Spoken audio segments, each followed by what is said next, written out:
I was watching on TV with my mum, the Athens 2004 Olympics, and I said to my mum, you know, I'm going to be a kid to take you to an Olympic Games. I just was fascinated with the Olympics. I still am. I think it's such a celebration of all sport, to have all these world-class athletes in the same area to be celebrating sport is just so cool. As a kid, I didn't even know what water polo was then.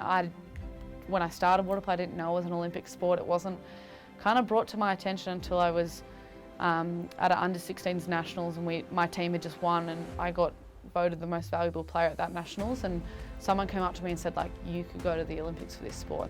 For sure it gave me a direction, 100%, and since that moment it's been like, okay, let's do everything I can to get to an Olympic Games. I missed out on Rio on I don't even know, I think it was a Wednesday morning or something random. We'd just gotten home from a World League finals, and I was young. I was a super young athlete. I had never missed out on a team before, so it was the first real big selection, the first biggest selection of my career, being an Olympic team.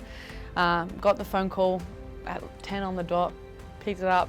Bronte, you're not selected in the Rio team, but we still want you to be a part of the squad and be the reserve. And I was like, okay, great. Hung the phone up, went and told my parents. And my dad was like, all right, come on, let's go for a walk.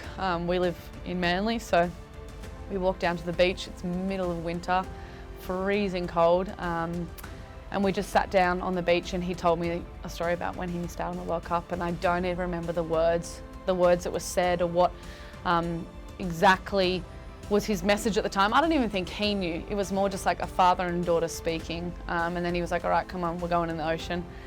So we dove into the ocean, and that first kind of dive into this freezing cold Sydney winter ocean was freezing, and it just knocked the wind out of me, knocked that breath out of me.